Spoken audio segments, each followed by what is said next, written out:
My name is Karen Brown. I'm the publisher and editor of The Oldish, and today we're going to talk about food. Yep, food, glorious food. You know, it's something that we all deal with on a daily basis. So it's very important for us to have proper nutrition. November is Fall Prevention Month, and food, the amount of nutrition you do or don't get, contributes to the prevention of falls. Did you know that? Along the way on our Facebook Lives, we have talked about checking the tread on your shoes, making sure that you stay properly hydrated, making sure that hallways are lit. We've talked about incontinence and how that contributes to falls. We've talked about so many things, and for those of you who follow us on Instagram stories, IGTV, and Facebook stories, you're going to be seeing throughout this month various tips about fall prevention. Today, though, our focus is on food and nutrition because it's very important. I found this really great resource, so we're actually going to spend a lot of time going through this resource.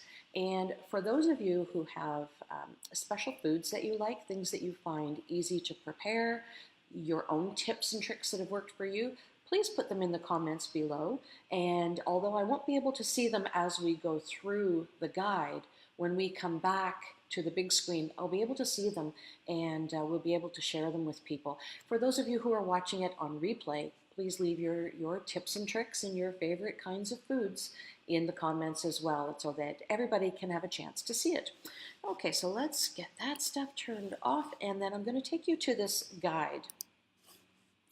Here it is. So it is specifically a guide to healthy eating for older adults. Now, it was produced in Canada for Canadians, but really everything that is in it applies worldwide.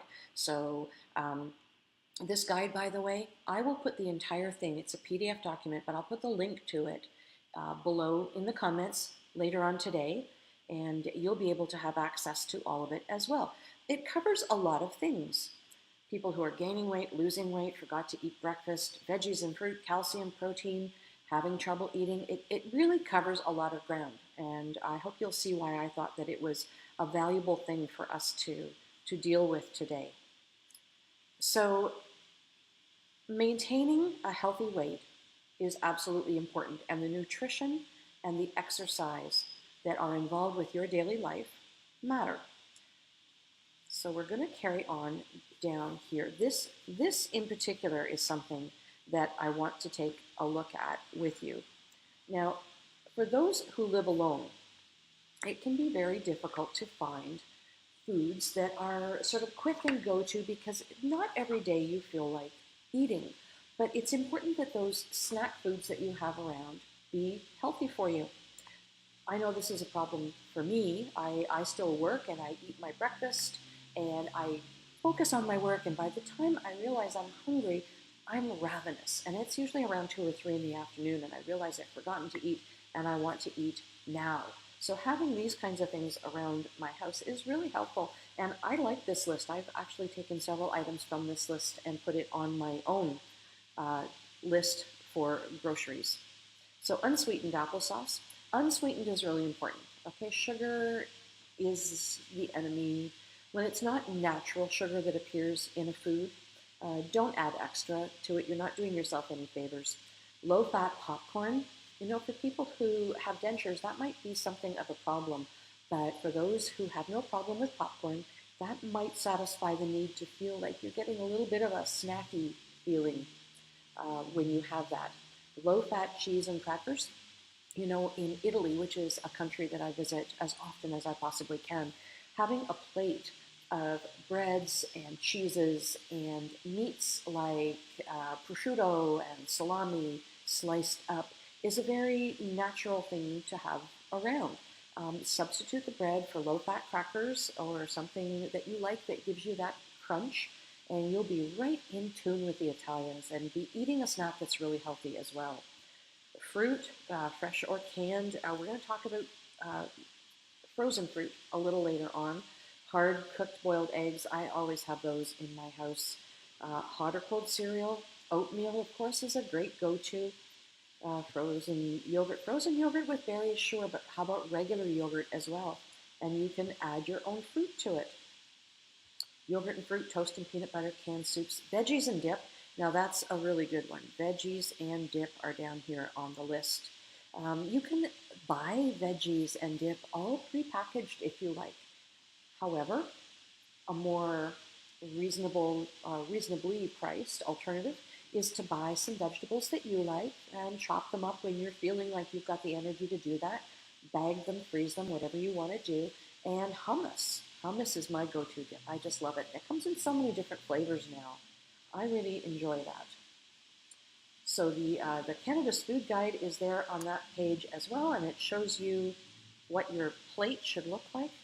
There you go. You get that around my head. There you go. Half of your plate with veggies, a quarter of your plate with meat and fish, and of course, rice, pasta, and potatoes making up the other quarter. Now, for people who are prone to losing weight, and that is a problem for a lot of aging adults, they lose weight. You've checked it with your doctor, of course, because you should. If you're losing weight, check it with your doctor. And really, there's nothing wrong. You just are losing weight because perhaps it's age-related. There are some really great ideas here about things that you can do. Eating smaller amounts of food more often, every 2 or 3 hours. Go back to that list of healthy snacks that you have around, and that would be a good thing as well. Milkshakes and smoothies. Now, they talk about meal replacements. I just want to draw to your attention, we did an article on the Oldish a few months ago perhaps, about these meal replacements, and without mentioning a particular brand name, because the brand name doesn't matter, be aware that some of them are high in sugar and most of them have no fiber. So if you're looking for something that is healthy, you might want to make your own smoothie as opposed to buying a pre-made type of smoothie. Again, you want to make sure that you cut down on your sugar intake. So these kinds of foods are recommended to add to boost the calories a little bit. Milk and skim milk powder added to cream soups. You know, I make my soups with almond milk anyway. That's my go-to. Milk powder kind of doesn't do it for me, but if it does it for you, that's fine. Adding cream to pudding, yogurt to add to milkshakes and smoothies, that's a great idea. Yogurt and fruit, of course. The Greek-style yogurt is supposed to be very good for you. Soft margarines and oils to add to all of the items that it gives you here. Nuts, yes, peanut butter. Peanut butter, I am a peanut butter freakazoid. I buy peanut butter in 5-pound jars as often as I can. I'm not even going to tell you how little time it takes me to go through one of those. Jams and syrups and honeys to add to all of these kinds of things. Now remember, jams can have high sugar in them. Honey is a really good thing to have, and particularly locally produced honey, because the bees are sourcing their pollen from the area around where you live. And if you're prone to allergies, eating locally produced honey is a really good thing. Tuna and salmon to add to salads, scrambled eggs, pasta. I keep tuna in the house pretty much all the time. It's a really good thing to have around. I just don't add mayonnaise to it anymore, which I used to do when I was younger. Try not to do that so much anymore. Now, are you somebody who skips breakfast? Number one, that's a bad thing. Don't skip breakfast. But I know there are people who don't like to eat quite when they wake up in the morning. Again, go back to that list of healthy snacks. A hard-boiled egg and a piece of fruit or some yogurt and toast and peanut butter. At some point, even if it is mid-morning, just try to bulk up that mid-morning snack so that you're getting the nutrients that you need. Frankly, skipping a meal, and you should have 3 of them in a day, they're saying 3 meals and 2 snacks is what you need to get the proper amount of nutrition in a day. So skipping any one of those meals is not a good thing for your nutrition. And if you are low on nutrition, that's when you're running the risk of perhaps falling. You might get lightheaded. I know I'm one of those people that if I don't eat, I get very lightheaded. Not a good thing. Not a good thing at all. So, of course, you're aiming to replace these meals with something that is healthy if you've missed the meals. And it makes a good point here. Meals don't have to be complex or require cooking. And it tells you just what I said here. Toast peanut butter, a piece of fruit, and a glass of milk. Done. Very, very healthy. Now, we go down here a little bit and it talks about living alone and some of the things you can do to maybe make eating more of a friendly exercise. Choose a comfortable place to eat. I'm going to be honest with you. I eat most of my meals in front of the TV because I do live alone. Well, I have a cat, but I live alone. So that tends to be my go-to. Frankly, then at least I have the company of the TV, somebody talking to me. What that leads to, though, is not really paying attention to what you eat.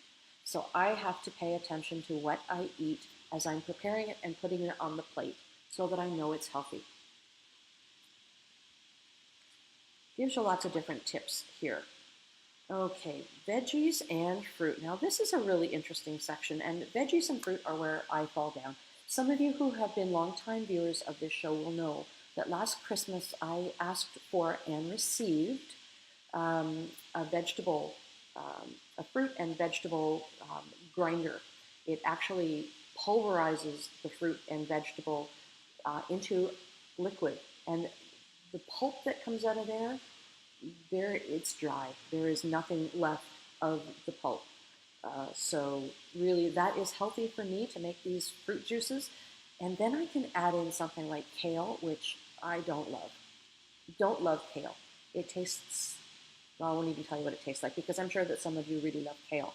I don't. But I can put it through this extractor, this vegetable extractor, and I don't taste it at all. It turns the drink green, but if I'm mixing it with apple or pineapple, I don't taste it. So that's a good thing.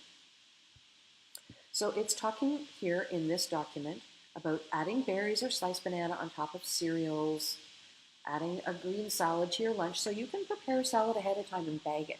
You know that, right? When you are feeling energetic and you want to make a salad, or even if you go to the store and you buy one of those pre-bagged salads, you can divide that up into portions, put them in separate bags or containers, and then you just pull it out.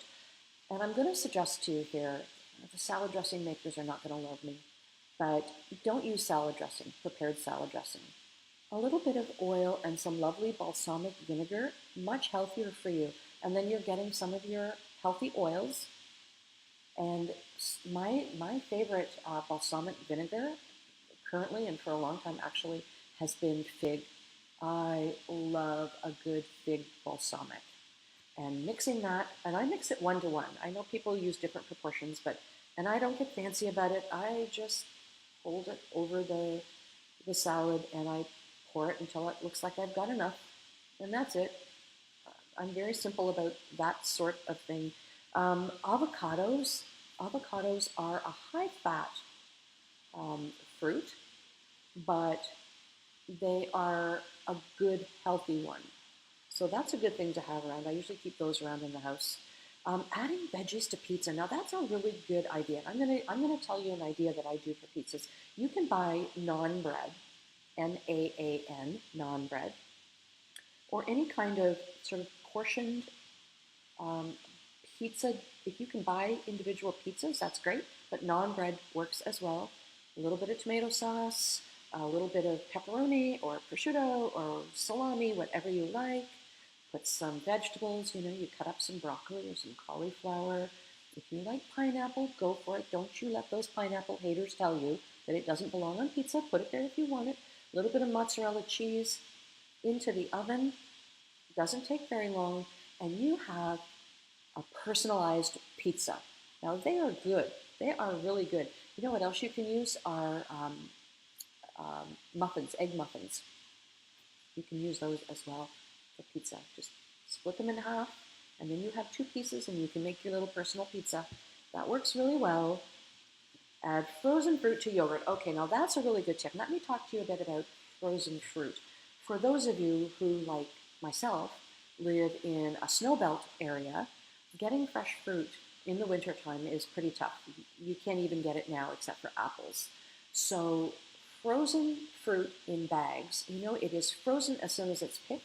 And I have read some documentation on this, and they say that it is just as good and just as healthy as fresh fruit. And I know that my local store will intermittently have the bags of frozen fruit on sale. Sometimes it's a twofer, sometimes it's a threefer, and you can buy a bag of mango, a bag of mixed berries, a bag of whatever you want, and keep it in your freezer. If you're going to eat it in the next month, 2, 3 months, it's perfectly fine. And you can bring that out. It's not great to eat a bowl of frozen and then thawed fruit. It tends to get a bit mushy, but that makes it perfect for adding to yogurt or to smoothies. Isn't that great? And actually, if you're making a smoothie, you can use it completely frozen. You do not need to thaw it. Just dump a bunch of frozen into a blender, add some protein powder. If you like a little bit of extra protein, that's not a bad idea. And that comes in unflavored as well as vanilla flavored and chocolate flavored. Pick your poison. I use almond milk. That is my milk of choice. I haven't had cow's milk in a long time for no particular reason other than it tends not to act so well with my system. I think maybe I have a bit of lactose intolerance, not sure. But almond milk works really well. Blend it up, and it is a terrific drink. It is nutritious, and I'm getting my fruit, and I'm getting some protein, and I feel like I've done myself a favor. So smoothies are really good, and frozen fruit. Look in your grocery store for frozen fruit. Watch this stuff when it comes on sale, because you can really make out like a bandit. Okay, calcium. Calcium is very important to add to your diet. Grated cheese on sandwiches, and vegetables. Who doesn't remember being a little kid and eating just about any vegetable as long as your mom put cheese on it, right? Still works for me. I'll eat just about anything that has cheese on it. I actually happen to like roasted vegetables too. And then we go back to my balsamic fig vinegar. I just love roasting vegetables and then putting some fig balsamic on it as soon as it comes out of the oven. Love it. Calcium-rich foods, navy beans, almonds, sesame seeds, broccoli, and figs. You see, I'm getting extra calcium in my fig balsamic. Adding fortified milk instead of water to prepared cream soup. I add milk to my soups anyway. I don't make them with water, other than if I'm making homemade soups. Of course, I boil the vegetables in water, but I still add almond milk to it. So that's pretty good stuff. Now protein. Let's move on to protein. See, there's peanut butter. You gotta love peanut butter. All right, there are lots of ways to add protein to your diet. And I maintain, I've said this many times on this broadcast, that those roasted chickens that you can buy in the deli section of your grocery store are the best value for your money. And again, keep your eye on them because you can get them on sale sometimes. And when you can get them on sale, buy a couple. Bring them home, slice them up, portion them out. If you want to use them in pasta, you could chop it even further. If you like to do that, prepare it any way you like, but chop them in portions while you're probably going to get the chicken while it's still hot and pop it in the freezer. And then it is done. And my go-to meal is pasta with chicken and pesto. That takes me as long to make as it takes me to boil pasta. It is a quick meal, and I make it healthier by adding the chicken. I like to make my own pesto when I have the time, but when I don't, pesto comes in red and green. I'm kind of partial to the red, but when I make it myself, I make it green. Don't ask. I just do. Garlic, pine nuts, olive oil, and basil in a blender. That is your recipe for homemade pesto. It's great. But buy it jarred if that's what you like. It's fine. If you don't know how to deal with dried beans, you should learn how, because number one, they are cheap as chips. They store beautifully, and you can prepare them. You have to give it a bit of thought because you have to soak them the night before, but they are a really good thing to have around. Tofu, I have a daughter who's a vegetarian, and I am always, always concerned that she's not getting enough protein. But she has learned that tofu, I think she didn't like the consistency of it. And she didn't like the way it tasted on its own. But when you add it to things, it takes on the flavor of whatever is around it. And you can fry up some tofu in some good olive oil as well. And that's good. Peanut butter on toast crackers or apple slices. Oh my goodness, that's good.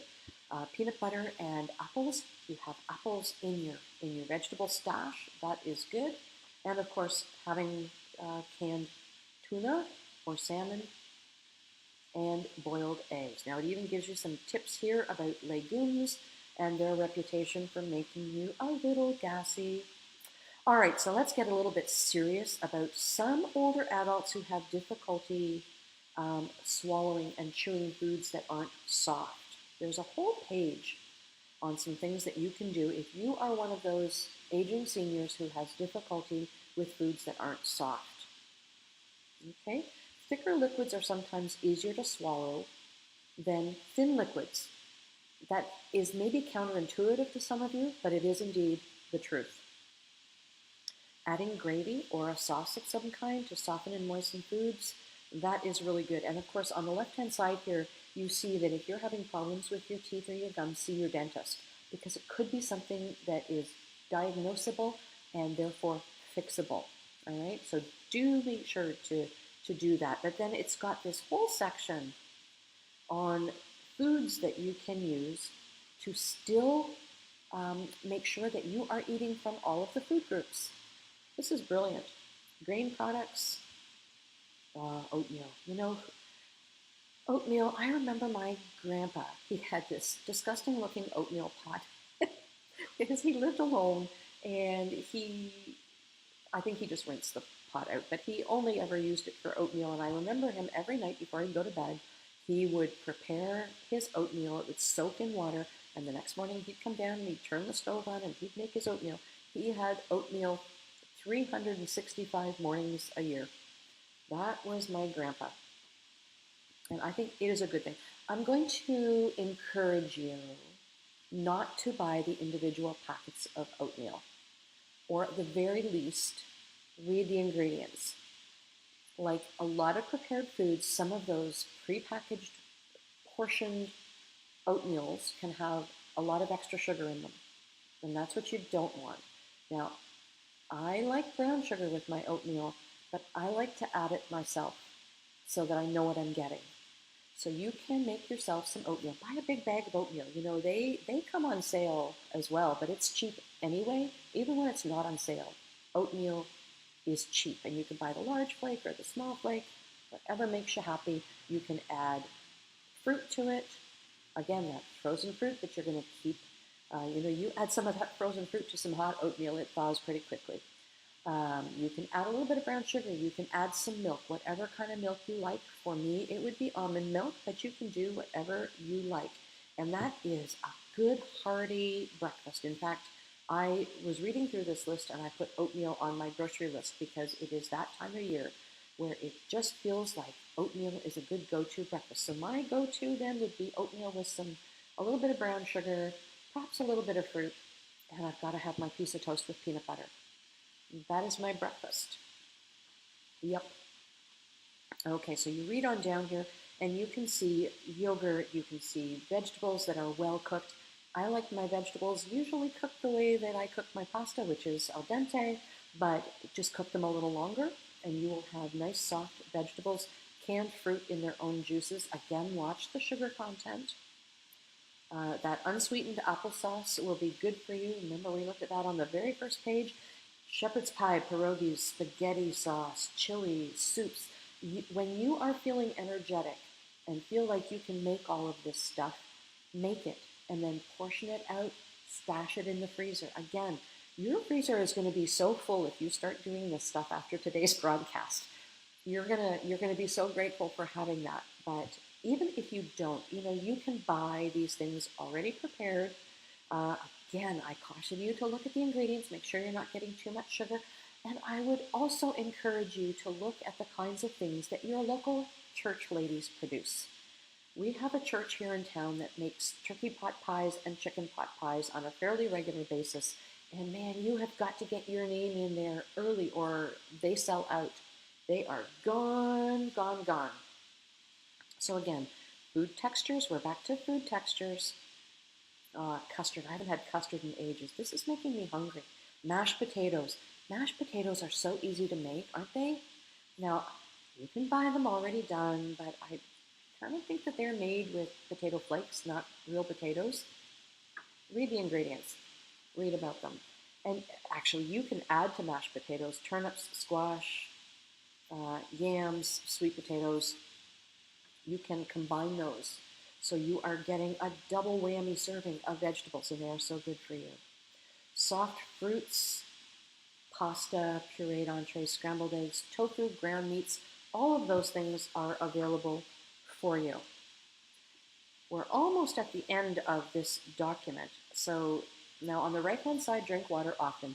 They are talking about drinking 9 to 12 cups of fluid each day. We did a whole Facebook Live not too long ago on the issues that surround incontinence. I will repeat for those of you who think that incontinence is a natural part of getting older. It is not. Incontinence is not something that goes hand in hand with getting older. So if you have issues with incontinence, you can watch that show, but I encourage you to talk to your doctor about it. So they are talking here about 9 to 12 cups of fluid every day. The old recommendation was 8. They are now saying 9 to 12. Includes water, milk, juice, soup, coffee, and tea. Now, coffee is a diuretic. Check with your doctor. Again, check with your doctor. I have always maintained that if I drink 2 cups of coffee a day, which is about what I do, I have to drink 2 cups of water to replace it. So I don't include coffee and tea in my allocation of fluid every day. Okay, so if you don't want to be up all night, if you have a bladder that is a little bit on the weaker side, and I'm not talking about incontinent, I'm talking about if you drink later on in the evening, you find you're up 2 or 3 times at night to go to the bathroom, start your 9 to 12 cups of fluid as soon as you wake up in the morning. Again, I go back to my grandpa, and he used to drink a cup of hot water with lemon and honey. First thing when he woke up in the morning, that was his go-to. Whatever your go-to is, start when you wake up in the morning, and you'll be finished by mid to late afternoon if you just keep at it. So that is a good thing. And it's talking here a little bit in the document about what to do if cooking feels like a chore. I think we've gone through some of those, and some tips to help you feel like eating. The next page is really, really interesting, and this is best buys for each food group. So they're talking about how to save money for those of you who are on a tight budget. Who is not a budget these days? Frozen vegetables, fresh fruit and vegetables in season. I find they can even be a little expensive in season, but I do like frozen fruit not in season. So again, I'm going back to my bags of frozen fruit. Staples like carrots, potatoes, oranges, and bananas. Sometimes you can find those on sale, and I encourage you to do that if you can. We talked about how cheap is chips. Beans are canned fish when you can find tuna on sale. Buy half a dozen cans if your budget allows. Less expensive cuts of meat, and if you have a crock pot, having less expensive cuts of meat will not matter, because a crock pot meal, this is another good thing. In a crock pot, just put some potatoes and some vegetables like carrots, or cut up some sweet potatoes or some squash, whatever floats your boat. Put on top of that one of those inexpensive cuts of meat. Make sure there is enough liquid in it to cover the vegetables, so whether you use chicken broth or beef broth or just water, put the lid on it, set it to go on low for like 8 hours, and walk away. Your house is going to smell great, and you will have a terrific meal at the end of it as well, and you will be making use of inexpensive cuts of meat. The dried pasta, of course, pasta is always cheap, and we've talked about cereal. Now, at the store, it talks about, transportation, order your groceries by phone and have them delivered. I honestly don't know of too many grocery stores that will take orders on the phone anymore, but I do know that ordering online is becoming more and more of a thing. And my local grocery store does have a complete online ordering system. It is a Loblaws store. It is a YIG, Your Independent Grocer. The entire Loblaws chain has it. That's a Canadian thing. In the States, I know that you've got some grocery chains that do exactly the same thing. And you can literally make your list of groceries online. You can go through and you can check different things and you can add to your list day over day over day. And when you're finally ready to order them, you just place the order. Easy as anything. I pay for it with my credit card and I get to choose when I go pick it up in a 2-hour time frame. So I can say that I want to pick it up Thursday between 10 and 12 or Friday between 2 and 4, and they will shop my order that day. And I can be very specific about whether I want ripe bananas or green bananas, whether I want avocados that are a little soft or completely hard. I can be very, very specific about brands and the products that I want. So you can too. It's very easy. And when I put that order in and say that between these hours I will come and get it, I drive up to the grocery store and they have got specially designated spots for the people who have ordered online. I send them a text. I don't even have to go in the store. I send them a text and I tell them that I'm here. They bring it out to me. They load it into my trunk and we are good to go. Okay, so the rest of the pages of that document are recipes, recipe suggestions for you. So like I said, I'm going to post the link to that document for you when I'm out of the studio and I am back at my office where I can access the link. And I'm going to make that available to you. Susan, thank you very much. I'm glad that you were watching and I'm glad that you enjoyed and that it was good stuff for you. That's awesome. Good for you. Okay, Susan, grateful to you and grateful to everybody who takes the time to watch us on a weekly basis. Again, November is Fall and Injury Prevention Month, so you are going to be seeing us on our live broadcasts, on the pieces that we post on Facebook, Instagram stories, and Facebook stories, and we'll tweet them as well, talking about fall prevention, because this is something where you have an opportunity to advocate for yourself and make sure that you're doing all you can to prevent your own fall, because it speaks directly to your ability to remain independent. Join us next Wednesday at 12 noon for another edition of Facebook Live, and until then, please do remember that it takes a village to age a senior.